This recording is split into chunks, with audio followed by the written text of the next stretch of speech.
ஊரு மகிழ்ந்திடணும், நாடு செழித்திடணும். சாமியை கும்பிட்டுக்கோ, பூமி விளையும். அப்போ கோயில் கொலந்தா ஊருக்கு அழகு, கோயில் இல்லா ஊர விளக்கு. அவர்களை வருக வருக என்று வரவேற்கிறேன்.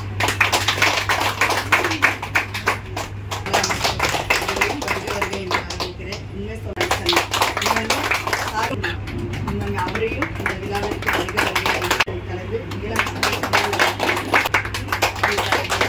அதை செய்வார்கள் என்பதை நீங்கள் நம்பிக்கை வளர என் மனமார்ந்த நன்றி கூப்பிட்டதுனால அவர் ரொம்ப பிஸியிலே அது வேலையை விட்டு நீங்கள் வந்திருக்காரு.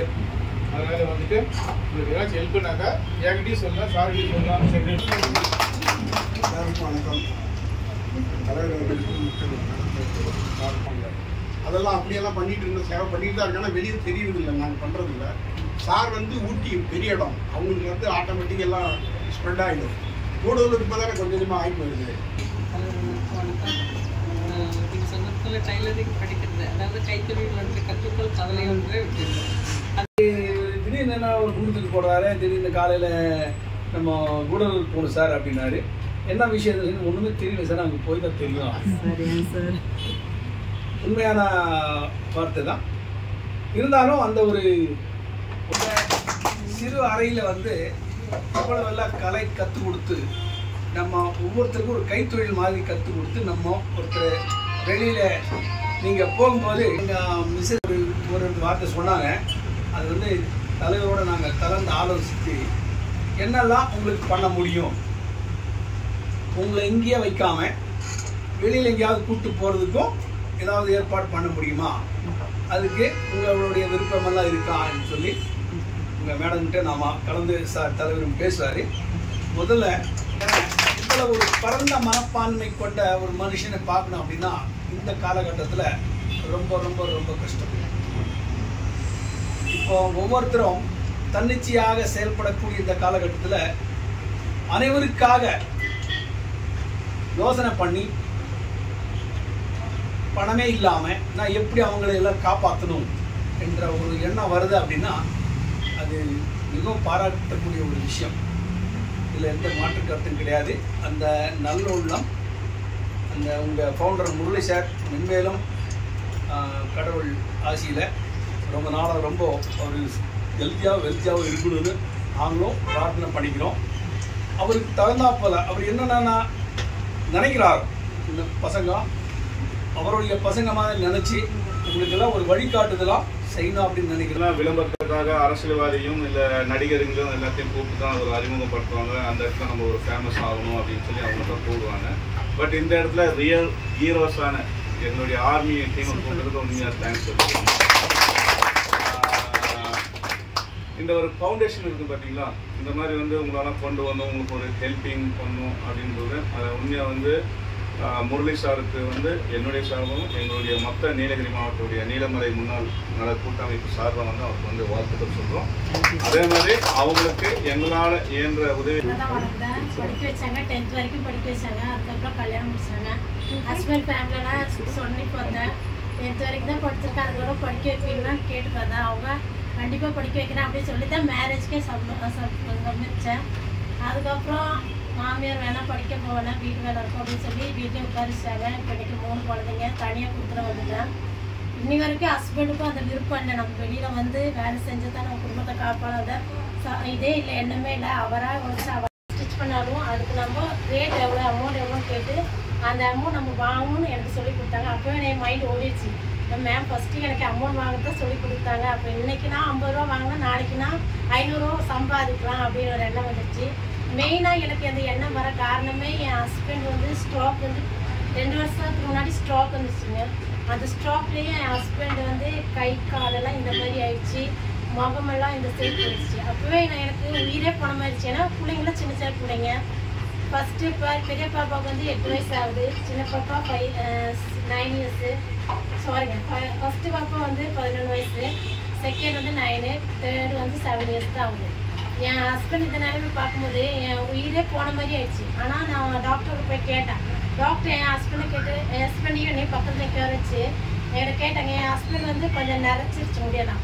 நீங்கள் ஒய்ஃபா பாப்பாவா அப்படின்னு கேட்டாங்க. நான் என் ஒய்ஃப் தாங்க அப்படின்னு. அவங்க கேட்டால் செகண்ட் ஒய்ஃப் வந்து இல்லைங்க நான் ஃபர்ஸ்ட் ஒய்ஃபு. அவங்க வந்து 42 இயர்ஸ் ஆகுது, எனக்கு வந்து 34 இயர்ஸ் ஆகுங்க அப்படின்னா. ஏமா இப்படியா இருக்குது, காப்பாற்ற முடியாது, அவர் வந்து 2 இயர்ஸாக நீங்கள் படுக்கையிலே வச்சு பார்க்கணும் அப்படின்னாங்க. நான் சொன்னேன் இல்லைங்க சார், நான் கண்டிப்பாக என் புருஷனை காப்பாற்றிடுவேன். ஏன்னா எனக்கு சின்ன பிள்ளைங்கள இருக்குது, என்னை வீட்டை வச்சு பார்க்குறவர் எல்லா காசும் என் மொத்தம் அமௌண்ட் என்கிட்ட கொடுத்து என்னையும் செலவு பண்ண சொல்லுவார். அதனால் எனக்கு அவர் சப்போர்ட் இருந்தால் தான் எனக்கு அந்த செலவு தெரியும், அதனால் நான் முயற்சி பண்ணுவேன் சார் அப்படின்னா. சரிம்மா பார்த்துக்க அப்படின்னா. நான் அன்றைக்கி நைட்டே உட்காந்து தாடியெல்லாம் வச்சுருப்பாரு. நான் சொல்லிட்டேன் சேவ் பண்ணி விட்றேங்க அப்படின்னு சொல்லி ஸ்ட்ராக் ஆனால் அவரே எந்திரிச்சு உட்கார வச்சுருந்தேன். ஆனால் உட்கார வைக்க அவர் அங்கே சாஞ்சு இங்கே சாஞ்சிட்டாரு. நான் மடியிலே உட்கார வச்சு சேவ் பண்ணி விட்டேங்க. சேவ் பண்ணி விட்டு காலையில் வந்து பார்த்தோன்னே முகம் கொஞ்சம் ஃப்ரெஷ்னஸாக தெரிஞ்சிச்சு. இந்த கண்ணு ரெண்டும் ஒட்டி இருந்து அதெல்லாம் இருந்தால் கூட அந்த முகம் கொஞ்சம் ஃப்ரெஷ்ஷாக தெரிஞ்சு. அப்படியே சார் சொன்னார் பரவாயில்லம்மா காப்பாற்றிடும் அப்படின்னு. அன்றைக்கி நைட் ஃபுல்லாக தூங்கவே விடலைங்க, கண்ணு செமிட்டவே விடலாம். அந்த ரொட்டேஷன் பண்ண அந்த கண்ணு ரெண்டுமே ஓப்பன் ஆயிடும் அப்படின்னாங்க. ரொட்டேஷன் பண்ண விட்டுட்டே இருந்துச்சு. நம்ம முயற்சி பண்ண அந்த ரொட்டேஷன் கிளியர் ஆயிடுச்சு. அப்போ எனக்கு நம்பிக்கை வந்துச்சு கண்டிப்பாக என் புருஷனை காப்பாற்றிட்டாங்க. 3 months வரைக்கும் தான் நான் டியூப் வழியாக சோலைன் ப்ராப்ளம் இருந்துச்சு மேம். அந்த சோலைன் ப்ராப்ளம் 3 monthsக்குள்ளாரையே நான் கிளியர் பண்ணிட்டேன். அவர் கூட ஃபிசியோதெரப்பி வந்தவங்களாம் இன்றைக்கி படிப்பிலே இருக்காங்க. ஏன்னா நம்ம முயற்சி எடுக்க இதை சொல்ல காரணம் மெயினாக வந்து நம்ம எவ்வளோ முயற்சி எடுக்கிறோமோ அதுக்கு நம்ம கண்டிப்பாக ஒரு நாள் பலம் கிடைக்குன்றது என் ஹஸ்பண்ட் மூலயமா தெரியும். இங்கே வருகை தந்ததுனால ரொம்ப நன்றி சார். எனக்கு சப்போர்ட் இருக்கும். இந்த இடத்துல நாங்கள் பேசுவோம் உங்களுக்காக, உங்கள் ஹஸ்பண்டுக்காக, உங்கள் குடும்பத்துக்காக, உங்கள் பசங்களுக்காக. இந்த சமயத்தில் எங்களுடைய எல்லாத்துடைய ஒரு அசோசியேஷன் சார்பாக சின்ன ஒரு அமௌண்ட்டு ஒரு 1000 ரூபா உங்களுக்கு கொடுக்குறோம். கூகுள் சார்பாக 1000 ரூபா 1500 ரூபா நாங்கள் கொடுக்குறோம். பசங்களுக்கு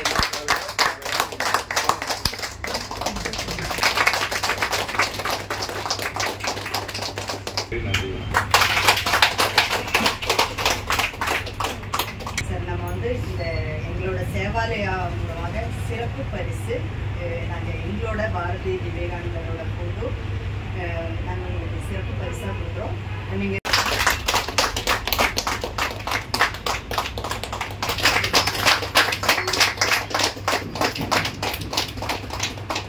சார் இந்த அவங்க கஷ்டத்துக்கு சொன்னாங்க, எங்களுக்கு வந்து கண்ணில் தண்ணி வர மாதிரி இருக்கு. ஏன்னா உண்மையானது நாங்கள் வந்து அனுபவப்பட்டிருக்கிறோம். இல்லை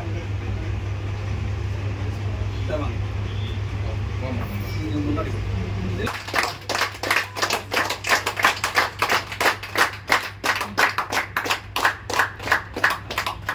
நிற்கிறேன். ஏன்னா என் கூட இருக்கிற ஸ்டூடெண்ட்ஸ் வந்து 7 ஸ்டூடெண்ட்ஸ் இருக்காங்க. எல்லாருமே போல்டாக எனக்கு தெரியல, கொஞ்சம் எல்லாத்துக்குமே பூஜைப்படுற மாதிரி இருக்காங்க. ஆனால் நான் இருக்கிற மாதிரி எல்லாருமே இருக்கணும்னு நினைக்கிறேன். ஆனால் கிளாஸில் அந்த மாதிரி எனக்கு தெரியல. அதனால தான் நான் முன்னாடியே வந்து அவங்க முன்னாடி நான் வந்து பேசினா தான் அவங்களுக்கு நம்ம கூட ஒரு ஆள் இருக்காங்கன்ற தைரியம் வரும். அதனால தான் முன்னாடி வந்து பேசுகிறேன்.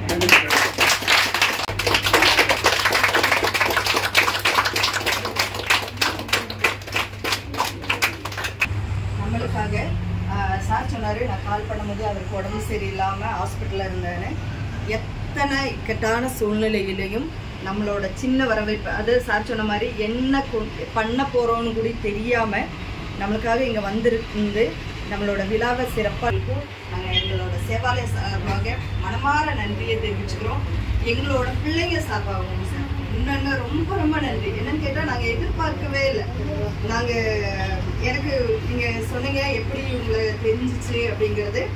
எங்களுக்கு ஆரோக்கியநாதன் சார்ன்னு சொல்லிட்டு எங்களோட டிஆர் அவங்க வந்துட்டு கோயம்புத்தூரில் வேலை செய்கிறாரு. அவரோட கொழுந்தனார் பிரான்சிஸ்ன்னு சொல்லிட்டு அவர் மூலமாக தான் அவங்கள எங்களுக்கு தெரியும்.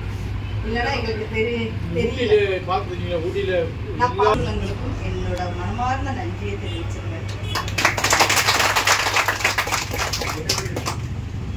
அந்த பிளட் ரிலீஃபாக 50,000 ரூபா கொடுத்து அந்த யார் இறந்தாங்களோ ஒரு 4 பேர் அவங்களால ஒவ்வொரு வீட்லேயும் போயிட்டு 20,000 பணம் கொடுத்து நாங்கள் இந்த டீமெல்லாம் பண்ணியிருக்கோம். அந்த யூடியூப்பில் இருக்குது பாருங்கள். ஏன் இது சொல்கிறேன்னாக்கா, நம்ம வசதியாக இருந்துட்டு நம்ம நல்லா இருந்தால்னா இந்த உலகத்தில் யாருமே வாழ முடியாதுங்க. நம்ம நல்லா இருந்தால் வந்து போனது தான் போயிடும். காசு பணம் வந்து இப்போ வந்து நாளைக்கு போயிடும். அந்த இது வந்து நம்ம உழைப்பு, ரெண்டாவது நம்மளோட சார் சொன்ன மாதிரி இந்த உழைப்பு வந்து ஆட்டோமேட்டிக்காக நம்ம தேடி வரும். பணம் நல்லா இது பண்ணுங்க. இந்த தப்பான முடிவெல்லாம் எடுத்துறாங்க. எதை வந்து டைரெக்டாக ஃபேஸ் பண்ணுங்க. அதாவது ஒரு கல் எடுத்து, கல்லுன்றது ஒரு கஷ்டம்னு வச்சுக்கோங்க. நீ கிட்ட இப்படி வச்சு பார்த்தேன் உனக்கு வந்து ஃபுல்லாகவே பெருசாக தான் தெரியும். அதே கல்லை வந்து இப்படி நீட்டமாக இப்படி வச்சு பாரு, அந்த கஷ்டம் சின்னதாக. அவ்வளோதான். நான் ஜாஸ்தி சொல்லணுன்றது எது கிடையாது மேடம். அடுத்தது போயிடலாம், டைம் ஆயிடுச்சு. அவங்க